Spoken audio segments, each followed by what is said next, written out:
Hello everyone, welcome to Aurum classes. आज हम start करने जा रहे हैं केमिकल काइनेटिक्स चैप्टर के एक्सरसाइज का जो थर्ड पार्ट है आपका थर्ड क्वेश्चन में सिक्स्थ क्वेश्चन ऑनवर्ड्स। तो सिक्स्थ क्वेश्चन, इससे पहले के जितने भी क्वेश्चंस हैं स्टूडेंट्स वो आप जाके प्लेलिस्ट में आप देखिए, सारे हमने अपलोड करके रखे हैं उसमें। तो आप चेक करेंगे टेक्स्ट बुक में अपने थर्ड जो क्वेश्चन है, answer the following in brief, उसका आप सिक्स्थ क्वेश्चन देखेंगे। तो sixth question is what are pseudo first order reaction, give one example and explain why it is pseudo first order। तो again this is the important question। सबसे पहले हम समझेंगे student कि होता क्या है स्यूडो फर्स्ट ऑर्डर, क्या होती हैं रिएक्शंस। तो स्यूडो फर्स्ट ऑर्डर रिएक्शंस के कुछ इसके अपने करेक्टरिस्टिक्स है, तो उसको हम पढ़ेंगे। फर्स्ट है when rate of reaction depends only on concentration of reactant present in smaller amount. तो अगर आप एक एग्जांपल से देखें, यहाँ पे हाइड्रोलिसिस हो रहा है ईस्टर का, तो यहाँ पे स्टूडेंट जो वाटर होता है वो लार्ज एक्सेस में बहुत ज़्यादा आपके अमाउंट में प्रेजेंट होता है, और जो स्मॉल होता है अमाउंट वो ये वाला अमाउंट है स्मॉल। तो स्यूडो फर्स्ट ऑर्डर रिएक्शन का एक करेक्टरिस्टिक हम ये भी कह सकते हैं कि जो स्मॉल अमाउंट में प्रेजेंट होता है रिएक्टेंट, उसके कॉन्सेंट्रेशन पे डिपेंड करती है रिएक्शन, मतलब कि वाटर के कॉन्सेंट्रेशन पे डिपेंड नहीं करेगी। मींस जो लार्ज एक्सेस में प्रेजेंट है उसके कॉन्सेंट्रेशन पे डिपेंड नहीं करती। सेकेंड पॉइंट इसमें लिख सकते हैं, a reaction under certain condition become reaction of first order. तो कुछ ऐसे ही मींस कंडीशंस होती हैं जिसमें कि कोई रिएक्शन अगर फर्स्ट ऑर्डर की बन जाती है, वो है नहीं फर्स्ट ऑर्डर की लेकिन वो फर्स्ट ऑर्डर की बन जाती है, तो उसको हम कहते हैं pseudo first order reaction. Example पूछा है और इसका आपको एक्सप्लेन करने के लिए पूछा हुआ है। So this is the example, ये आप एक एग्जाम्पल लर्न कर लेंगे हाइड्रोलिसिस इथाइल इथेनोएट का। तो यहाँ पे भी यही है कि ईस्टर है यहाँ पे और इसका हाइड्रोलिसिस हो रहा है, यहाँ पे वाटर है, ये हमारा लार्ज एक्सिस में है। ठीक है, अभी इतना एक्सेस में है कि इसका जो कॉन्सेंट्रेशन आप कम ज़्यादा करते हो उससे कुछ फर्क नहीं पड़ने वाला रिएक्शन को, एक्चुअल में ये मतलब है इसका। एक्सप्लेनेशन अगर आप एक्सप्लेन करेंगे तो आपको क्या लिखना है कि ये रिएक्शन हमको बाई मॉलिक्यूलर है, मतलब दिस इज थ्योरेटिकली, ये तो दिख रहा है हमको कि इसमें दो मॉलिक्यूल्स इन्वॉल्व हो रहे हैं। So the reaction is hydrolysis of Easter is by molecular reaction. तो बाई मॉलिक्यूल मतलब दो मॉलिक्यूल है, इसका मतलब सेकेंड ऑर्डर होगी क्या ये रिएक्शन? नहीं, ये सेकेंड ऑर्डर नहीं होगी। क्यों नहीं होगी वही सब बता रहे हैं, but are found to be first order. लेकिन क्या होता है? फर्स्ट ऑर्डर होता है। अब इसमें रिएक्टेंट में दो मॉलिक्यूल्स इन्वॉल्व हैं, तो एक्सपेक्टेड ऑर्डर एक्सपेक्टेड रेट क्या होता है इसका? ऐसे रहता है कि मतलब इथाइल इथेनोएट का कॉन्सेंट्रेशन और वाटर का कॉन्सेंट्रेशन, इसका x+1 अगर हम ले x+1 लें तो x y इसका 1 लें तो x+y इक्वल टू 2 हो जाएगा, 1+1 यहाँ पे 2 हो जाएगा। तो एक्सपेक्टेड जो ऑर्डर निकलेगा वो तो सेकंड ऑर्डर होना चाहिए, लेकिन ऐसा होता नहीं है। For the reaction rate of reaction क्या होती है? ओनली ये होती है, you will not right water, only ये होती है। तो इसमें आपका x का वैल्यू कितना है? यहाँ पे तो 1 है, इसका मतलब ये फर्स्ट ऑर्डर है, लेकिन होनी चाहिए second order. That way it is pseudo first order reaction. Reason है, रीजन में लिखेंगे आप, in the reaction water is present in such a large excess that its concentration remains almost constant. इसका concentration इतना ज़्यादा अमाउंट में होता है कि आप थोड़ा सा कम ज़्यादा करते हैं तो उससे कुछ फ़र्क नहीं पड़ता, और हमको ऐसे लगता है कि इसका कॉन्सेंट्रेशन कॉन्स्टेंट है। तो बिकॉज ऑफ द रीज़न जो हमारा रिएक्शन है बस इसके कॉन्सेंट्रेशन पे डिपेंड करती है, and we will say this is pseudo first order reaction. इसलिए इसको ऐसे भी प्रेजेंट कर सकते हैं आप कि जो रेट हमारा है, रेट ऑफ रिएक्शन, हम लिखते हैं कि this is the rate constant और concentration of one reactant, concentration of another reactant. लेकिन यहाँ पे because this value is constant तो इसके लिए भी हम के कांस्टेंट लिखेंगे। इसमें डबल डैश पुट कर सकते हैं आप, और इसमें हमने एक सिंगल डैश पुट किया है। तो जो मेन हमारा रेट कांस्टेंट बनेगा वो ये वाले कांस्टेंट इनटू ये वाले कांस्टेंट को मिलके बनेगा। तो ये हमारा, इसका एक्सप्लेनेशन हमारा ऐसे होगा।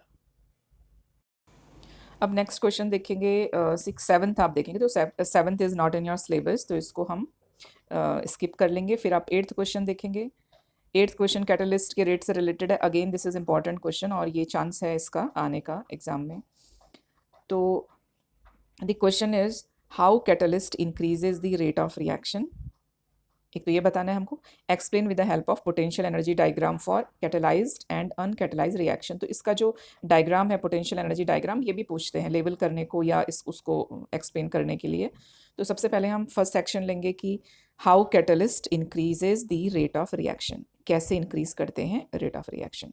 तो जो हम फोकस करेंगे वो देखेंगे कि कैटलिस्ट क्या कैसे करते हैं, ये लोअर कर देते हैं पोटेंशियल एनर्जी बैरियर को। पोटेंशियल एनर्जी बैरियर को क्या करते हैं, लोअर कर देते हैं। And reaction follows a new alternate path. Reaction को क्या मिलता है, एक न्यू पाथ मिलता है। उस पाथ में हमको लेस एक्टिवेशन एनर्जी की रिक्वायरमेंट होती है।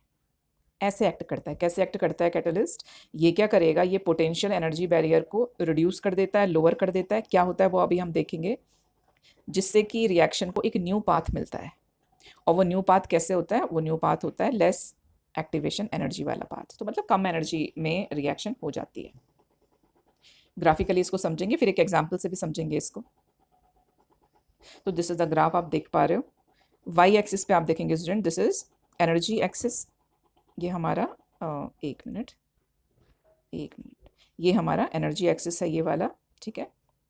एक्स जो एक्सिस है, दिस इज रिएक्शन कोऑर्डिनेट। मतलब ये एक्सिस हमको बता रहा है रिएक्शन कहाँ से स्टार्ट हो रही है, कितनी स्टार्ट हो रही है, कहाँ पे कंप्लीट हो रही है, ये हमको बता रहा है। This is reaction coordinate. तो अब सबसे पहले हम देखेंगे कि जो हमारा एक्टिवेशन एनर्जी है, ये यहाँ पे रिएक्टेंट है, ये रिएक्टेंट का मैंने यहाँ पे किया हुआ है ड्रॉ। ये जो लाइन आपको दिख रही है यहाँ पे, ये रिएक्टेंट के लिए, मतलब इतनी एनर्जी रिएक्टेंट के पास है, ठीक है। अभी इतनी एनर्जी है रिएक्टेंट के पास, और ये रिएक्टेंट का लेवल है एनर्जी का। अब क्या हो रहा है कि ये वाला जो एक्सप्रेशन है, ये हम ये बता रहे हैं कि अब रिएक्टेंट ने रिएक्शन करना स्टार्ट किया। रिएक्शन करना स्टार्ट किया तो उसको बहुत एनर्जी चाहिए, उसको एनर्जी चाहिए, एनर्जी चाहिए, एनर्जी चाहिए, एनर्जी चाहिए, यहाँ तक इतनी उसको मिनिमम एनर्जी चाहिए। उसके बाद वो क्या करेगा, प्रोडक्ट फॉर्मेशन करना स्टार्ट करेगा। मतलब कि इतनी एनर्जी के साथ रिएक्टेंट है, उसको कम से कम इतनी एनर्जी चाहिए, मीन्स कि यहाँ से लेकर और कम से कम यहाँ तक की उसको इतनी एनर्जी चाहिए। तो ये जो एनर्जी है, इसको हम एक्टिवेशन एनर्जी कहते हैं। इतना एक्टिवेशन एनर्जी चाहिए एक्टिवेट होने के लिए। ये विदाउट कैटलिस्ट है, ठीक है, ये विदाउट कैटलिस्ट। तो विदाउट कैटलिस्ट हमको कैसा डोम मिला, ये मिलेगा हमको यहाँ से लेके यहाँ से लेके यहाँ तक, और उसके बाद यहाँ से प्रोडक्ट बनने स्टार्ट होंगे। तो प्रोडक्ट बनने स्टार्ट होंगे तो नीचे नीचे नीचे नीचे, फिर स्लोली एनर्जी रिड्यूस होने लगती है, रिड्यूस होने लगती है, रिड्यूस होने लगती है, और this is the energy level of product. तो एनर्जी लेवल ऑफ प्रोडक्ट हमेशा कम होता है। क्यों होता है, कम होगा तो ये स्टेबिलिटी प्रोवाइड करेगा ना, तभी तो कोई मॉलिक्यूल बनेगा, नहीं तो वो फिर से दोबारा से कन्वर्ट होकर रिएक्टेंट बन जाएगा। तो फिजिबिलिटी ऑफ एनी रिएक्शन वो इस पर डिपेंड करती है कि जो प्रोडक्ट फॉर्मेशन होता है वो लो एनर्जी क्या है, का है क्या, यस वो लो एनर्जी का, देखो लो एनर्जी का है यहाँ पे, ठीक है। तो product formation with low energy तो वैसे भी बनने वाला है, वो आपका विदाउट कैटलिस्ट बनेगा। प्रॉब्लम सिर्फ पाथ की है। This is the path for without catalyst, बड़ा पाथ है ये, ज़्यादा एनर्जी चाहिए इसमें इसको। अब ये वाला लोअर वाला डोम देखते हैं, इसमें क्या हो रहा है, देखो इसमें हम कैटलिस्ट ले रहे हैं यहाँ पे, ये वाला जो है इसमें हम कैटलिस्ट ले रहे हैं। तो यहाँ पे ये रिएक्टेंट्स है, रिएक्टेंट्स है, एनर्जी इतनी है रिएक्टेंट्स की, यहाँ पे दिस इज द लेवल। अब ये क्या कर रहा है, ये एनर्जी ले रहा है, एनर्जी ले रहा है, देखो इसने कम एनर्जी की रिक्वायरमेंट हुई, बस इतनी एनर्जी की रिक्वायरमेंट हुई इसको, और इसने प्रोडक्ट बनाना स्टार्ट कर दिया, स्टार्ट करेगा एंड यहाँ पे प्रोडक्ट फॉर्मेशन हो गया। तो अभी हमको कैसे मिल रहा है, कर्व हमको लोअर मिल रहा है, मतलब कम एनर्जी लग रही है। लेबलिंग आपने कैसे करनी है, ये एनर्जी है, this is potential energy y axis पे, रिएक्शन कोऑर्डिनेट एक्स एक्सिस पे। फिर आप यहाँ पे एक ऐसे लाइन बनाएंगे, इस लाइन के ऊपर आप रिएक्टेंट लिखेंगे, फिर एक बॉटम वाली लाइन बनाएंगे, उसके ऊपर आपने प्रोडक्ट लिखना है। फिर उसके बाद आप क्या करेंगे कि रिएक्टेंट से लेके मैक्सिमम कितनी एनर्जी, यहाँ पे आप लिखेंगे E a activation energy, capital E energy के लिए। यहाँ पे आप W भी लिख सकते हैं, मतलब विदाउट कैटलिस्ट WC भी लिख सकते हो, या 1-2 करके इधर कहीं लेबल कर सकते हो, तो WC भी लिख सकते हो, ऐसे लेबल कर सकते हो कि this is activation energy without catalyst. और ये बड़ा वाला आपको इसमें कर्व बनेगा। उसके बाद आप क्या करेंगे, ये वाला रिएक्टेंट यहाँ पे आप लिखेंगे EAC लिख देंगे यहाँ पे, ठीक है, विद कैटलिस्ट। तो ये विद कैटलिस्ट होने वाला है, तो ये कैटलिस्ट के साथ है, तो ये लोअर वाला डोम बनेगा। यहाँ पे ऐसे मार्क कर सकते हैं, देखो एक्टिवेशन एनर्जी विद कैटलिस्ट, ये पाथ है आपके। तो इसको लेबल कैसे करेंगे, रिएक्शन पाथ विदाउट कैटलिस्ट, बड़ा वाला path is without catalyst, shortcut जो होगा वो रिएक्शन पाथ विद कैटलिस्ट होगा। तो ऐसे आपने इसको एक्सप्लेन करना है, लेबल करना है according to weightage of marks, कितने मार्क्स का आता है उसके अकॉर्डिंग। इसका एक एग्जाम्पल पूछा तो नहीं है, लेकिन हम समझ लेंगे एग्जाम्पल से कि barrier for uncatalyse reaction is larger than catalyse reaction. तो ये हमने देखा पीछे अभी। तो एक रिएक्शन है यहाँ पे हाइड्रोजन पेरोक्साइड का, कि हाइड्रोजन पेरोक्साइड रूम टेम्परेचर पे अगर कैटलिस्ट नहीं है तो उसको इतनी एनर्जी चाहिए एक्टिवेशन एनर्जी, और अगर कैटलिस्ट है तो 57 किलो जूल में ही रिएक्शन कर जाता है। तो ये क्वेश्चन था। नेक्स्ट क्वेश्चन पे आएंगे। नेक्स्ट 9th क्वेश्चन है स्टूडेंट, थर्ड वाले सेक्शन का, explain with the help of Arrhenius equation how does the rate of reaction changes. तो अगेन ये हमारे सिलेबस में नहीं है तो हम इसको स्किप कर रहे हैं। फिर फोर्थ क्वेश्चन में आएंगे, derive the integrated rate law for first order reaction. तो हमको इंटीग्रेटेड रेट लॉ ड्राइव करना है फर्स्ट ऑर्डर रिएक्शन के लिए। अगेन इंपॉर्टेंट क्वेश्चन, तो ये एकदम से लर्न कर लेना स्टूडेंट, इसे लिख के रफ आपके रफ नोटबुक में लिख के एक दो बार प्रैक्टिस करनी है इसकी और ये हो जाता है। स्टेप्स मतलब स्टेप वाइज ऐसे लर्न करना, आप हो जाएगा ये। तो integrated rate law first order reaction के लिए, फर्स्ट ऑर्डर रिएक्शन हमको मालूम है क्या होता है। फर्स्ट ऑर्डर रिएक्शन होता है जब एक रिएक्टेंट पे के कॉन्सेंट्रेशन पे डिपेंड करता है रेट। तो फर्स्ट ऑर्डर रिएक्शन का आपने लिख देना है ए से बी प्रोडक्ट बन रहा है। डिफरेंशियल रेट लॉ के लिए जो हम इक्वेशन लिखते हैं वो ये होती है, ये हमने पढ़ा है पहले अच्छे से, बिकॉज कॉन्सेंट्रेशन पे डिपेंड करता है। तो आप देखो हम कॉन्सेंट्रेशन के का रेट लिख रहे हैं और नेगेटिव साइन लगा रहे हैं यहाँ पे। नेगेटिव साइन मतलब ये कॉन्सेंट्रेशन रिएक्टेंट का तो ग्रेजुअली रिड्यूस होता है ना, तो इसमें माइनस का साइन लगाते हैं यहाँ पे। ये माइनस का साइन आएगा is equal to rate constant जो कि कॉन्सेंट्रेशन पे डिपेंड करता है रेट ऑफ रिएक्शन। ये एक्सप्रेशन होगा। रीअरेंज करेंगे इसको, रीअरेंज कर लीजिए, माइनस इधर ले आएंगे हम यहाँ पे के पास, तो हमको जो एक्सप्रेशन मिलेगा वो ये वाला एक्सप्रेशन मिलेगा। अब एक स्टेप हो गया यहाँ तक, जबकि हम डिफरेंशियल रेट लॉ के अकॉर्डिंग समझा रहे हैं। उसके बाद हमने क्या करना है, उसके बाद हमको इनिशियल मतलब टी जब जीरो था एकदम स्टार्टिंग से लेके और एक पर्टिकुलर टाइम टी तक का कॉन्सेंट्रेशन चेंज कितना हो रहा है उसको हमको इंटीग्रेट करना है आगे जाके, तभी आपका इंटीग्रेटेड रेट लॉ बनेगा ना। तो हम क्या करेंगे कि अभी स्टार्ट हो रही है जस्ट रिएक्शन और इनिशियल कॉन्सेंट्रेशन है ए नॉट, टी टाइम के बाद कॉन्सेंट्रेशन हो जाता है A T. By integrating equation 1 को हम इंटीग्रेट करेंगे किस लिमिट में, जब कॉन्सेंट्रेशन जीरो था एकदम स्टार्ट हो रहा था से लेके टी टाइम के बाद कितना कॉन्सेंट्रेशन हुआ उस पर, मतलब इससे और यहाँ तक।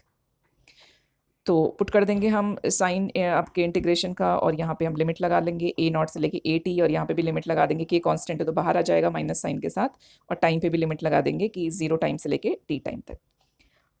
दोनों साइड के इंटीग्रेशन से शॉर्टकट यहाँ पे हम कर रहे हैं कि शॉर्ट में हमको मिलेगा नेचुरल लॉग ए, और यहाँ पे ऊपर आएगा टू द पावर, यहाँ पे आएगा ए टी और यहाँ पे आएगा A zero is equal to again T और नीचे जीरो आएगा। तो ये आपको लर्न कर लेना है।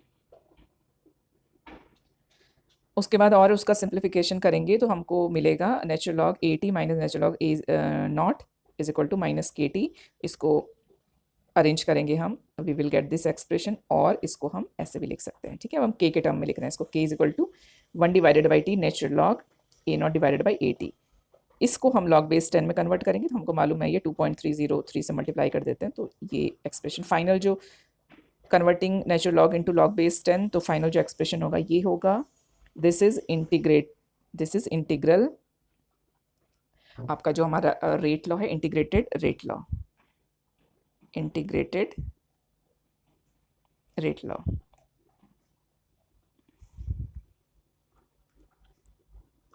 फिफ्थ क्वेश्चन है, how will you represent first order reaction graphically.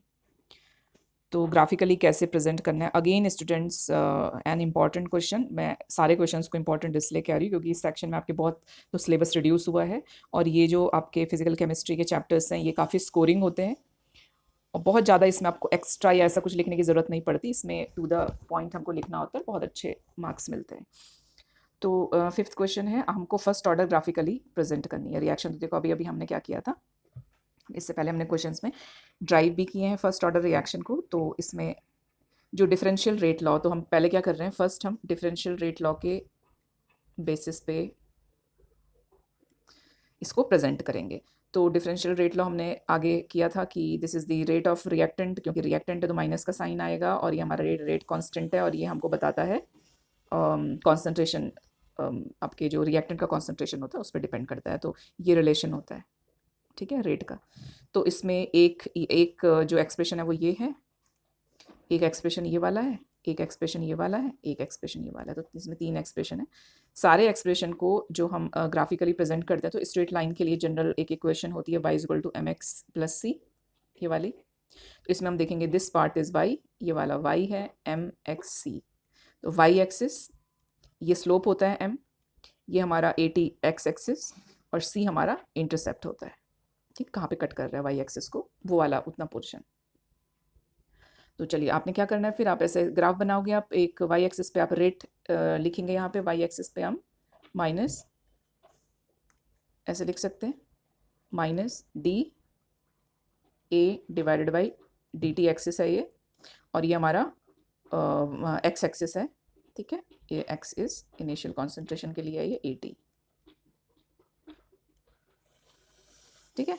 तो ये एक्सिस का ये है, और ये स्लोप पूछा जाता है कि डिफरेंशियल इक्वेशन है फर्स्ट जो ऑर्डर है उसके लिए स्लोप क्या होगा, तो आप लिखेंगे स्लोप है हमारा, स्लोप है के, ठीक है, प्लस के, प्लस का साइन है यहाँ।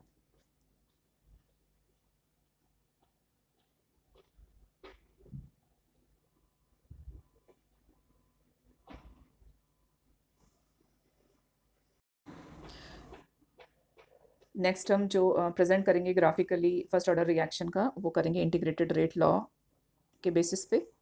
तो हमने इंटीग्रेटेड रेट लॉ के बेसिस पे करना है, ठीक है।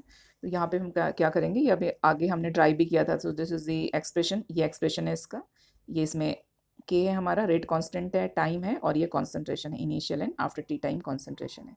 तो रीअरेंज करेंगे पहले हम इसको, रीअरेंज करके हमको ऐसा अरेंजमेंट लाना है। तो इस अरेंजमेंट में log 1080 हमारा वाई एक्सिस होगा, ये वाई एक्सिस है, यहाँ पे एक्स एक्सिस हमारा टाइम है, और जैसे जैसे टाइम बीत रहा है वैसे वैसे कॉन्सेंट्रेशन आफ्टर टी टाइम कितना कितना, और इसमें क्या इसमें डिफरेंस आ रहा है। अब अगेन यहाँ पे स्टूडेंट पूछेंगे कि व्हाट इज स्लोप, तो आपको पहले इक्वेशन लिखनी है और फिर स्लोप लिखना है। तो स्लोप हमारा यहाँ पे क्या है, माइनस के डिवाइडेड बाई 2.303, ये याद रखना है, या MCQs में भी आते हैं। This is the slope for this reaction, ठीक है। और ये इसका ये इंटरसेप्ट है जहाँ पे कट करेगा, सपोज हम किसी पर्टिकुलर पॉइंट हम सपोज यहाँ से यहाँ तक मान रहे हैं ये वाला, तो सो दिस पोर्शन, ठीक है, ये हमारा सी होगा, सी। नेक्स्ट हम क्या कर रहे हैं कि जो थर्ड ग्राफिकल प्रेजेंटेशन है वो हम अगेन इंटीग्रेटेड जो रेट लॉ है उसको हम क्या कर रहे हैं, रीअरेंज कर रहे हैं। तो हमने रीअरेंज करके ये एक्सप्रेशन हमको मिला है, इसमें जो हम जनरल इक्वेशन यूज़ करेंगे वो y is equal to mx है। अगेन इस पे भी आप देखो, y एक्सिस पे लॉग, और ये रेशियो है दोनों का, इनिशियल और आपका टी टाइम बाद कॉन्सेंट्रेशन का, और x एक्सिस पे टाइम ही है, मीन जैसे जैसे टाइम स्पेंड होता जा रहा है वैसे वैसे हमारा लॉग A0/80 का जो वैल्यू है उसमें क्या डिफरेंस आ रहा है, तो उसका ये ग्राफ है, ऐसे रिप्रेजेंट करना है इसको। अगेन इसमें आप पूछेंगे कि अगर log A0/80 और टाइम वर्सेस टाइम अगर ग्राफ है तो उसमें स्लोप क्या होगा, तो इस केस में स्लोप होगा प्लस के साथ k डिवाइडेड बाई 2.303, तो इसमें स्लोप ये रहेगा। इस वाले केस में जब आपका log 10 A0/80 नहीं है, क्या है, log 10 80 है, ओनली 80 वर्सेस टाइम है, तो नेगेटिव साइन के साथ रहेगा। a log A0/80 है तो पॉजिटिव साइन के साथ सेम रहेगा। डिफरेंशियल लॉ के अकॉर्डिंग अगर आप कर रहे हैं रेट और 80 का मीन्स कॉन्सेंट्रेशन का, तो तब हमारा k रहेगा, तो ये आपको याद रखना है। तो स्टूडेंट इस वीडियो में इतने क्वेश्चंस ले रहे हैं हम, 6 क्वेश्चन ऑनवर्ड्स, अभी 6 से आपके 20 मतलब 14 क्वेश्चन बचे हैं अराउंड, तो वो लेके हम जल्दी अपलोड करते हैं। Thank you so much.